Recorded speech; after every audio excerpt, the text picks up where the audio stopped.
Chair on Dr. James Reilly to come to the microphone to give the perspective of Fine Gael on the current issues. Thanks very much.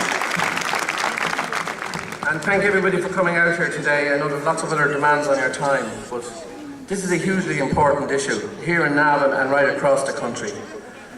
On my way up that hill today, I walked with a man who's 71 years of age who had a heart attack 10 years ago and has 3 stents in. And he told me I could say his name, and he told me to tell his story. He was looked after here in Navan Hospital. If it hadn't been for Navan Hospital, he would not have survived. That's what your hospital means to you. You know that.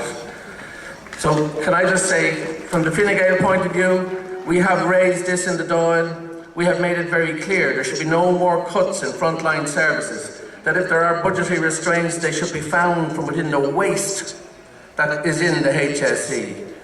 I've sat beside Shane McEntee and Damien English, having listened on the LM-FM radio show and debated and challenged the HSE to come on and debate with me why this hospital should be closed. Why? And that is the net effect. That is what has been done. The formula here has been slightly changed. What normally they do is they starve the hospital of resources, make it unsafe, commission a report to say it's unsafe, and then use that report to close the hospital down. That's what they did in Ennis.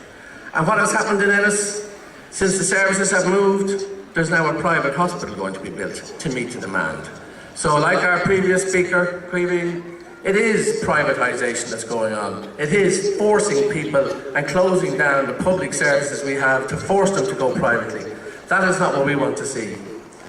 I just want to say here that the College of Surgeons may have had concerns about acute surgery here, emergency surgery, but they had no complaint about elective surgery.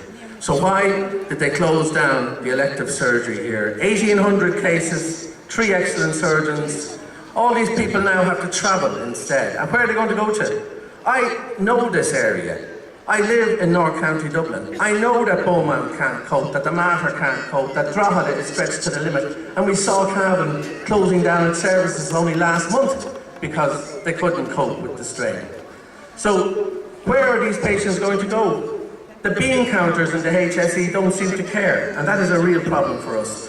We need to dismantle the HSE, we need to build a fair system, and that's what we have in our plan in Fair Care.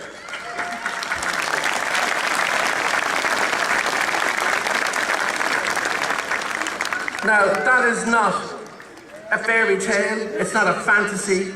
It works in a faraway place in Taiwan, where they have it since 1995, universal health insurance, everybody covered, everybody's insured, everybody's the same, everyone's treated the same. You need a hip done, a knee done, 2 weeks, that's what you wait, 2 weeks. In Holland they have the same system, brought it in 3 years ago. Again, the longest they wait there is a month, and they give out about that. We have become conditioned to waiting 3 months, 6 months, 9 months, a year, 2 years. It's outrageous. Now, having told us it was about patient safety, having stressed this, having put a condition on the airways of the HSE to tell people that it was about patient safety, Mary Herney stood up in the Dáil and told myself and Damien English and Shane McEntee that it was about money, it was budgetary, it had nothing to do with patient safety. So that's your reality. You've got to fight for your hospital, you've got to keep your hospital because you need your service near you. We're not saying that you need a neurosurgery unit here, but the work that's being done here is vital. It saves lives, and it stops people becoming dangerously ill in long waits for operations in other parts of the country, sending very sick, ill people from the A&E department here by ambulance to wait on trolleys and chairs in the likes of Beaumont, Cavan and Drogheda. It is not on, it shouldn't be done.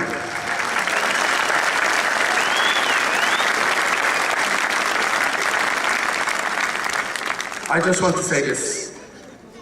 I've always believed that people should be treated as near to their home as possible, in a timely, safe and efficient fashion. And that is what this hospital delivers and has delivered. And I've met the workers there, the staff there, and I've been very impressed by their commitment to their hospital and to their community. You will not get that commitment elsewhere, so you must keep your hospital and you must keep it here. Thank you very much.